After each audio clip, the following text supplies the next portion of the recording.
Simple interest हमारा lesson चल रहा है, जिसमें कि प्रीवियस ईयर के आए हुए क्वेश्चन रेगुलर हम कर रहे हैं।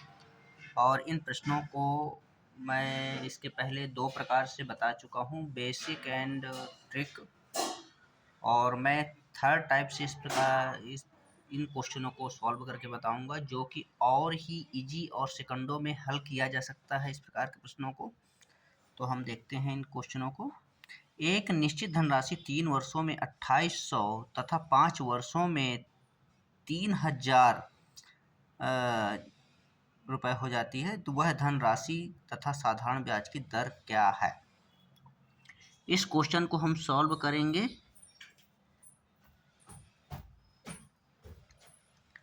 यहाँ पे हमारे पास हो जाएगा, एक हम लाइन खींचेंगे इसमें, जो कि दिया हुआ है ये इस प्रकार से। ये है आपका P है, यहाँ पे है हमारे पास 2800 रुपये, ये 2800 हो गया। यहाँ पे हो जाएगा 3 वर्ष, यहाँ 3 ईयर हो जाएगा। और इसके आगे हम इसको एक्सटेंड करेंगे। 3 वर्ष का ब्याज 2800 रुपये और 5 वर्ष जो अगले 2 वर्ष होते हैं उनका हो जाता है अगले यहाँ पे 3000 रुपये। तो यहाँ पे हो जाएगा 3000 रुपीज़, और यहाँ से 3 साल और यहाँ 2 साल, 5 वर्षों में 3000 हो जाता है, यहाँ पे 2 साल हो जाएगा। ये टोटल ईयर जो है वो 5 ईयर है। ये टोटल यहाँ से यहाँ तक 5 ईयर है। इस प्रकार के क्वेश्चन को हम सॉल्व करेंगे। हमारे पास दिया है 3 वर्षों में 2800 तथा 5 वर्षों में 3000 हो जाती है, वह धनराशि तथा साधारण ब्याज क्या है। यहाँ से हम निकालेंगे 2800 में से 3000 में से 2800 को माइनस करेंगे तो हमें मिलेगा 3000 में माइनस करेंगे, यहाँ पे मैं इसको लिखता हूँ 3000, ये मिलेगा ब्याज 2800 बराबर हो जाएगा ब्याज, ये हो जाएगा 200 रुपये, इसको SI बोल सकते हैं। ये 200 रुपये हो जाएगा। यहाँ पे 200 हो गया। हमें निकालना है 1 साल का, 1 ईयर का निकालना है। ये अभी जो हमारे पास है ये 2 ईयर का है। यहाँ पे साधारण ब्याज जो दिया है वो 2 साल का है, 2 ईयर का है। ये 1 ईयर का निकालेंगे तो 2 का भाग दे देंगे। 1 ईयर का ब्याज, 1 ईयर का ब्याज हो जाएगा 200/2 बराबर 100 रुपये। इस प्रकार से होगा ये। अब यहाँ हम उसके वैल्यू को पुट करेंगे। यहाँ पे पुट करेंगे। हमारे पास मान है, ये हो गया 1 ईयर, यहाँ पे हो जाएगा 1 ईयर का 100 रुपीज़, 2 ईयर का हो जाएगा 200 रुपये, 200। इस प्रकार से 3 साल का यदि निकाला जाए इसको, 3 ईयर का, तो 3 ईयर का हमारे पास हो जाएगा 100 में 3 का गुणा करेंगे, 3 बराबर 300 रुपये। ये हमारे पास ब्याज है, SI जिसको बोलते हैं, 3 साल का। यहाँ से हम इसको, इस 300 को इसमें से माइनस करेंगे, इसमें से इसको माइनस करेंगे तो ये मिलेगा हमें 2500 रुपये, मूलधन मिल जाएगा। इस प्रकार से 2500 रुपये हमें प्राप्त हो जाएगा।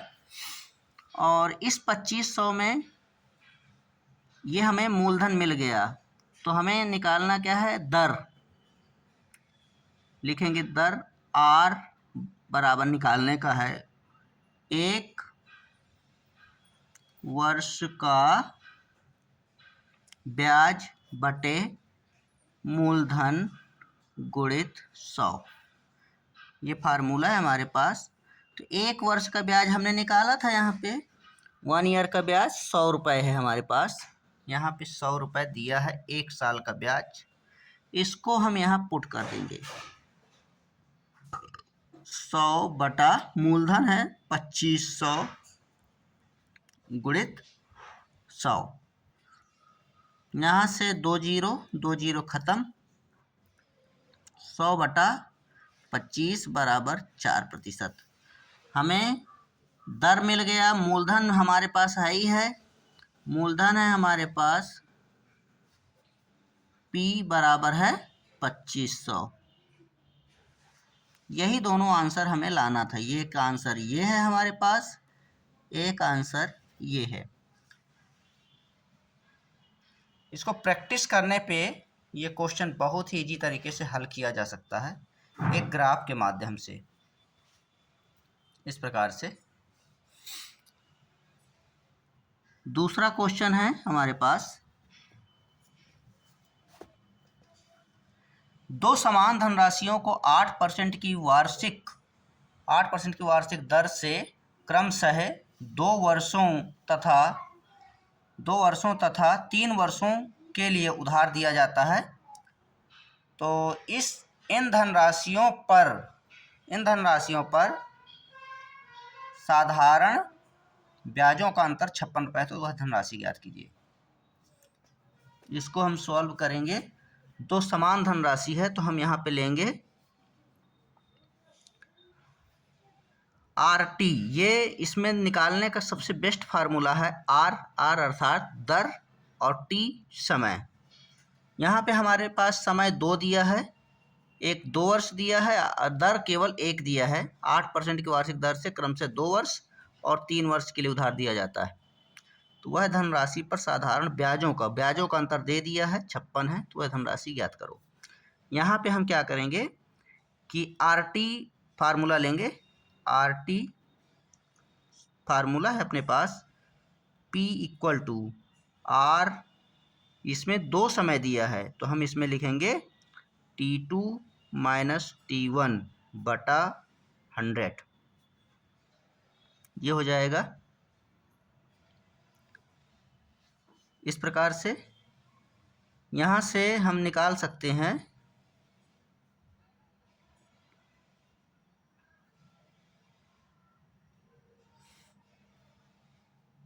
यहाँ से हम निकालेंगे R का वैल्यू हमारे पास क्या है। R का वैल्यू दिया है 8%।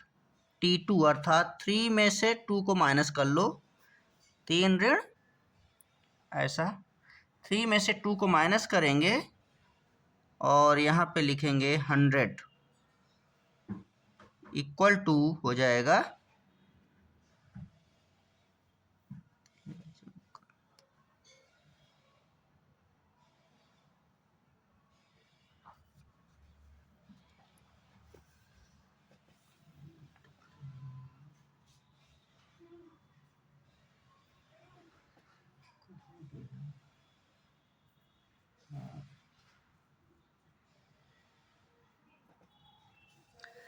यहाँ से हमारे पास हो जाएगा इक्वल टू 56।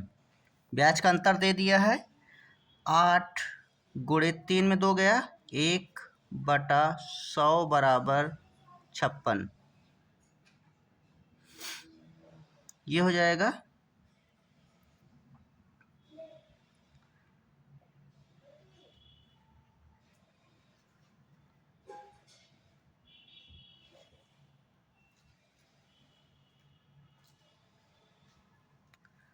छप्पन सौ हो जाएगा ये।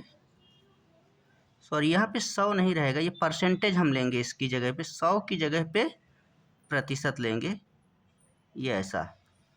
तो हमारे पास आ गया 8% बराबर 56। ये हमें मिल गया। अब हम 1% का वैल्यू फाइंड करेंगे, बराबर है हमारे पास 1% का 56। तो 100% का जब हम लेंगे यहाँ पे तो 56 बटे 8 है यहाँ, 56/8 गुणित 100, ये हो जाएगा 8 एकम 8, 8 सत्ते 56, अर्थात 700 रुपये। तो हमें पी वैल्यू हमारा होगा, पी का वैल्यू पी बराबर हो जाएगा 700 रुपये। मैं इसे एक बार फिर से रिपीट करता हूँ। यहाँ पे हम 100 को नहीं लिखेंगे, ये केवल इसका प्रतिशत लिया जाएगा, प्रतिशत इसका लिया जाएगा आर टी। आर अर्थात दर है और टी दो अलग अलग समय दिया है, तो हम दोनों को घटा लेंगे क्योंकि ब्याज का अंतर दिया हुआ है, तो अंतर को निकालने के लिए हम दोनों को घटा लेंगे। 3 वर्ष दिया है, 2 वर्ष, 3 में 2 घटाएंगे और 8 के साथ गुणा कर देंगे, तो 8 एकम 8, 8% बराबर आ जाएगा 56%, और 1% का निकालेंगे तो 56 में 8 का भाग दे देंगे, तो 7 आएगा हमारे पास। और इस प्रकार से 100 का हम दोनों तरफ गुणा करेंगे तो 100% बराबर हो जाएगा 700 रुपये। ये मूलधन हमें निकल जाएगा इस प्रकार से। तीसरा क्वेश्चन है हमारे पास, किसी धनराशि पर 6% की वार्षिक दर से 3 वर्षों तथा 6 वर्षों के साधारण ब्याजों का योग। अब ये क्वेश्चन यहाँ पर भी ऐसे ही करेंगे। 6% है हमारे पास, इसमें फार्मूला हम लगाते हैं, अप्लाई करते हैं आर टी अर्थात दर और समय के साथ। तो दर हमारे पास 6% दिया हुआ है और 3 वर्ष, तो दोनों को हम ऐड कर लेंगे। यहाँ पे अलग अलग समय दिया, 3 वर्ष तथा 6 वर्ष के ब्याजों का योग 270 है। तो 6 गुणित 3 धन 6 प्रतिशत बराबर हो जाएगा 270, और इसको हम जोड़ लेंगे, 6 3 9, 9 छक्के 54 प्रतिशत बराबर 270। एक यूनिट का वैल्यू हम फाइंड करेंगे यहाँ पे 270/54, और 100% निकालेंगे तो ये हो जाएगा 270/54 गुणित 100। यहाँ से 27 एकम 27 दूनी 2 एकम 2 पंचे, अर्थात ये हो जाएगा 100% बराबर हो जाएगा 5 गुणित 100, हमारे पास आ जाएगा 500 रुपये। हमें क्या निकालना था? मूलधन। 100% बराबर हो जाएगा 500, यही इसका मूलधन है।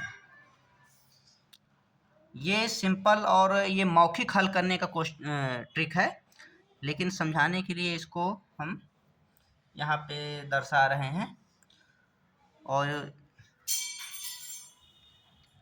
इसके साथ अगला क्वेश्चन है हमारे पास, एक व्यक्ति 60,000 रुपये अपने 2 पुत्रों ए तथा बी में, जिनकी आयु क्रमशः 12 वर्ष एवं 14 वर्ष है, इस प्रकार वितरित करता है कि उनके भागों को बैंक में जमा करने पर 18 वर्ष की आयु प्राप्त करने पर दोनों को समान धन मिले, और जबकि ब्याज की दर 10% वार्षिक है, तो उसने प्रत्येक को कितना कितना धन दिया। इसको सॉल्व करेंगे हम। हमारे पास है 60,000 रुपये अपने 2 पुत्रों ए तथा बी। यहाँ हम सॉल्व करेंगे आर टी, आर अर्थात दर और टी है समय, दोनों को ब्याज निकालने के लिए हम प्रयोग करते हैं। तो हम यहाँ पे निकालेंगे 18 ऋण 12, 18 ऋण 12, और दर है हमारे पास 10%, तो 10 का मल्टीप्लाई करेंगे, ये हो जाएगा ए, ये हमारे पास होगा ए। और बी का जो वैल्यू फाइंड करेंगे 18 ऋण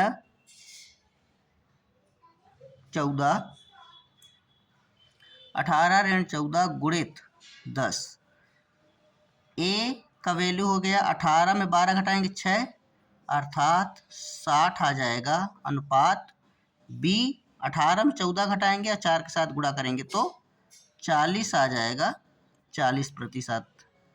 प्रतिशत दोनों तरफ से समाप्त हो जाएगा क्योंकि दोनों तरफ दिया हुआ है। तो यहाँ पे हम ले सकते हैं A गुणित 60 अनुपात B गुणित 40, ऐसा हम लिख सकते हैं इसको। यहाँ से हमारे पास हो जाएगा 20 से हम डिवाइड कर सकते हैं, 0 डिवाइड काटेंगे दोनों तरफ से, तो हमारे पास है 6। अब 2 तिया 6, 2 दूनी 4, यहाँ पे है 2, तो 3A अनुपात 2B, A अनुपात B हम निकालेंगे, A बराबर A अनुपात B, तो यहाँ हो जाएगा 2/3। इसमें ये सामने A के सामने का वैल्यू जो दिया है वो A का वैल्यू होगा, अब B के फ्रंट में जो दिया है वो B का होगा। हमारे पास A B का वैल्यू हो गया, A अनुपात B बराबर 2/3। अब यहाँ से हम आसानी से निकाल सकते हैं उसने प्रत्येक को कितना धन दिया, उसने प्रत्येक को कितना धन दिया। तो A का भाग हो जाएगा, A का धन बराबर हो जाएगा, जिसका धन निकालना है उसको ऊपर लिख लेते हैं और दोनों को ऐड कर देते हैं। 3 2 5, 2 धन 3 कर लेंगे नीचे और जिसको निकालना है उसको ऊपर रखेंगे 2। पहले वाले भाग को हम निकाल रहे हैं A को, तो उसको 2 को ऊपर, नीचे को दोनों को जोड़ लेंगे। यहाँ से हमारे पास टोटल है 60,000, 5 एकम 5, 12,000 रुपये आएगा। गुणा करेंगे तो ये 24,000 रुपये हो जाएगा। ये इसका आंसर है, ये इसका आंसर होगा। और इसी प्रकार से B का धन निकालेंगे। B का धन बराबर, अब B में है 3 और दोनों को जोड़ लेंगे तो 5 गुणित 60,000, 5 एकम 5, यहाँ से हो जाएगा 12,000, 12 तिया 36,000 रुपये। ये इसका आंसर होगा। हम इसको बहुत ही आसानी तरीके से हल कर सकते हैं, कुछ महत्वपूर्ण सूत्रों के माध्यम से, ट्रिक के माध्यम से। तो इस प्रकार से हम इसको सॉल्व करेंगे। धन्यवाद।